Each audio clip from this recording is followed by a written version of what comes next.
Yun, so magandang umaga sa inyo mga kapatid. Nandito tayo sa Indang Cavite. Dito sa lihim ng Kubli Farm and Garden Resort. So medyo maiba naman tayo ng konti. Pero fresh water pa rin yung nandito. Running water. So galing pa rin sa ilog yung tubig. Yung pangalan nila na lihim ng Kubli, parang yung Kubli kasi parang ang ibig sabihin din ng Kubli is yung magtago. So parang nakatagong lihim, parang ganun siguro yung dating ng pangalan nila. Ang travel time nga pala dito from Metro Manila to Indang Cavite is 1 hour and 50 minutes. So umalis ako sa bahay ng 4 AM.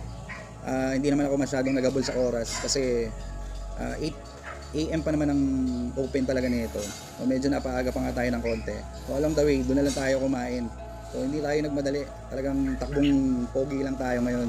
So mamaya papakita ko sa inyo yung itsura nitong lihim ng Kubli.